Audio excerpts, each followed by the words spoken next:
안녕하십니까, 박사입니다. 서방 전체 컬렉티브 웨스트는 러시아와의 전쟁에서 패배했습니다. 그러자 서방 집단에서 스스로를 분리하고 유럽과의 관계를 끊은 미국은 여전히 이 전쟁에서 승자 혹은 최소한 수혜자로 남으려 합니다. 미국은 자기네들도 졌으면서 진적이 아닌 척하면서 동맹국들에게 자신들의 뜻을 강요하고 시장을 재편하려 하고 있습니다. 미국이 서방이 주도하는 G7을 무력화하기에 미국, 러시아, 중국, 인도, 일본 등 5개 강대국 블록 C5를 비밀리에 결성하려는 저입니다. C5, 코어 5라 불리는 이 계획은 트럼프 행정부가 지난주 공개한 미국 국가안보전략의 미공개 초안에 포함된 것으로 알려졌습니다. 국방 전문 매체 디펜스원에 따르면 백악관이 기밀 해제 문서를 발표하기 전에 이 초안이 유포됐습니다. 보도된 계획에 따르면 코어5 5개국은 G7과 유사하게 정기적인 정상회담을 개최하고 각 회담에서는 특정 주제에 집중할 예정입니다. 참고로 알렉산드르 두긴의 견해에 따르면 여기에 일본이 포함된 것은 중국에 대한 견제책입니다. 미공개된 이 문서는 유럽 방위에서 워싱턴의 역할을 축소하고 나토를 더욱 강력한 부담 분담 모델로 이끕니다. 그리고 오스트리아, 헝가리, 이태리, 폴란드처럼 미국의 입장에 더 가까운 것으로 여겨지는 정부와의 양자 관계에 집중합니다. 이 네 나라는 자국민과 동떨어진 폰데어 라이언, 카야 칼라스, 프리드리히 메르츠, 에마뉴엘 마크롱의 브라셀 관료들과는 거리를 두고 있습니다. 대체로 이민에 반대하는 보수주의 색채가 있는 나라들입니다. EU의 브라셀 지도부는 자국민의 문제는 거의 관심을 기울이지 않고 러시아 제재, 우크라이나 재무장, 그리고 녹색 좌파 이념에만 집중하고 있습니다. 그러나 C5가 성사될지는 미지수입니다. 우선 러시아는 해당 계획에 대한 공식적 입장을 접하지 못했다면서 그러한 주장은 회의적인 시각으로 바라봐야 한다고 밝혔습니다. 이번 보도는 러시아의 기존 G7 내 지위에 대한 오랜 논쟁을 배경으로 나왔습니다. G7에 한때 러시아가 포함됐지만 2014년 크림반도 통합 이후 모스크바의 회원 자격은 정지됐습니다.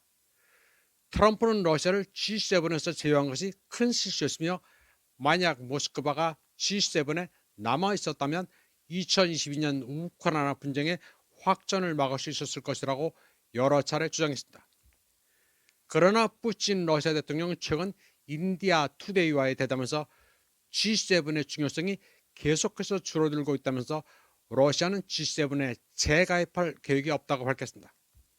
오로지 서방 국가들로만 구성된 G7은 대표성이 부족하고 이들 중 상당수는 정치적, 경제적 영향력을 상실했습니다.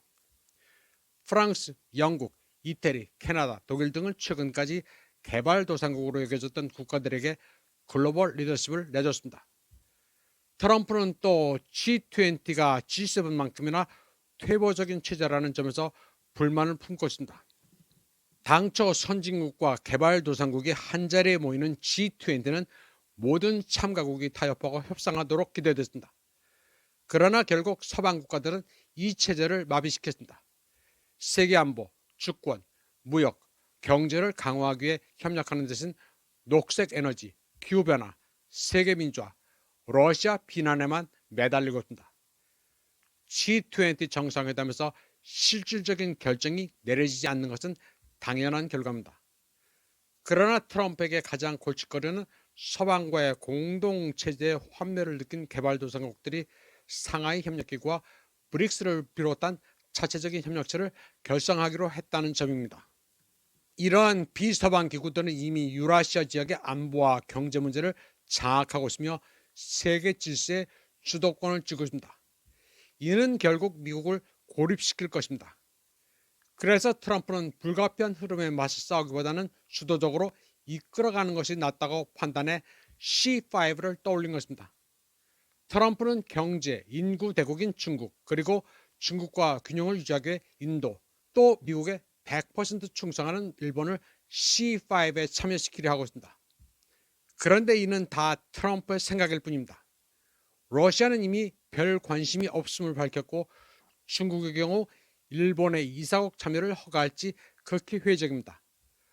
또 중국을 견제하기 위해 인도를 포함시킨다는 트럼프의 꼼수를 시진핑이 모를 리 없습니다. 다만 중요한 것은 트럼프의 C5 구상에 유럽연합, 글로벌리스트, 소로스, 슈밥, 다보스 포럼, 마크롱이 없다는 점입니다.